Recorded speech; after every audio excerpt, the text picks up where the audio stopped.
Hello friends, आज हम what is electric motor, construction of electric motor, working of electric motor and also application of electric motor, इनमें से हम सबसे पहले पढ़ेंगे what is electrical motor means electrical motor होती क्या है। Let's start. हम देखते हैं इलेक्ट्रिक मोटर क्या हो। इलेक्ट्रिकल मोटर की हम डेफिनेशन देखते हैं। Electrical motor is the electrical machine that convert electrical energy to mechanical energy. Electrical motor एक इलेक्ट्रिकल मशीन है जो कि इलेक्ट्रिकल एनर्जी को मैकेनिकल एनर्जी में कन्वर्ट करती है। आगे देखते हैं हम कि electrical power provide in the motor and its generate rotating magnetic field then the rotor rotate the rotor. जब इलेक्ट्रिकल सप्लाई हम मोटर में देते हैं तो उसमें एक तरह का फोर्स जनरेट होता है, उसे हम रोटेटिंग मैग्नेटिक फील्ड कहते हैं। इस रोटेटिंग मैग्नेटिक फील्ड के द्वारा रोटर घूमने लगता है। और मोटर के हम मेनली दो पार्ट्स होते हैं, एक होता है स्टेटर एंड दूसरा होता है rotor. Stator means stationary part और रोटर मीन्स रोटेटिंग पार्ट होता है।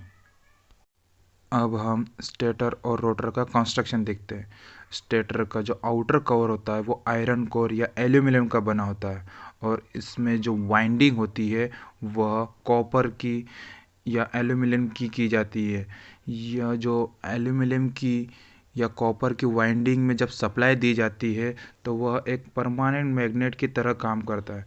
जो वाइंडिंग में सप्लाई दी जाती है तो ऑन जो कॉइल होती है वो एनर्जाइज होती है और एनर्जाइज होकर वह मैग्नेटिक फील्ड बनाता है।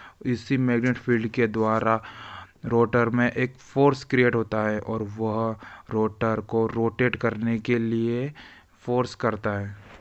अब हम रोटर के बारे में देखते हैं। रोटर भी एक तरह का मूविंग कंपोनेंट होता है। यह मेनली दो प्रकार के होते हैं, एक होता है स्क्वायरल केज रोटर और दूसरा होता है वाउंड रोटर। अब हम वर्किंग ऑफ इलेक्ट्रिक मोटर देखते हैं। When a supply is provided in the stator of the electric motor, a kind of force is formed in the rotor. The N pole and S pole created in the stator, then the force produced in the A, B, C, D rotor used to Fleming hand rule. Working of electric motor हम अभी diagram के through समझते हैं। आप diagram में देख सकते हो कि जब हम स्टेटर में सप्लाई प्रोवाइड करते हैं तो स्टेटर की कॉइल एनर्जाइज होकर एन पोल और एस पोल क्रिएट करती है। तब स्टेटर और रोटर के बीच में रोटेटिंग मैग्नेटिक फील्ड बनता है और यह फील्ड रोटर को रोटेट होने में मदद करती है। हमने देखा कि वर्किंग ऑफ इलेक्ट्रिक मोटर। अब हम देखते हैं टाइप्स ऑफ इलेक्ट्रिकल मोटर। तीन टाइप्स की इलेक्ट्रिकल मोटर होती है, एक होता है डीसी मोटर, एक होता है एसी मोटर और होते हैं अदर मोटर या इसे हम स्पेशल मोटर भी कह सकते हैं।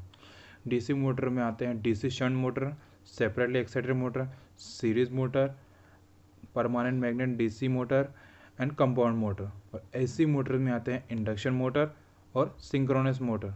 और अदर या स्पेशल मोटर में आते हैं stepper motor, brushless motor, hysteresis motor, reluctance motor और यूनिवर्सल मोटर। अब हम देखते हैं application of electric motor. Electric motor कहाँ कहाँ यूज़ करते हैं और किस पर्पज़ के लिए यूज़ करते हैं, आइए देखते हैं। Application includes lathe machines, fans, motor pumps, blower, elevator, compressor, lift and etcetera. And second point, application of industrial purpose. ये वीडियो आपको कैसी लगी कमेंट करके बताइए। इस वीडियो को लाइक, शेयर एंड सब्सक्राइब करिए। Thank you.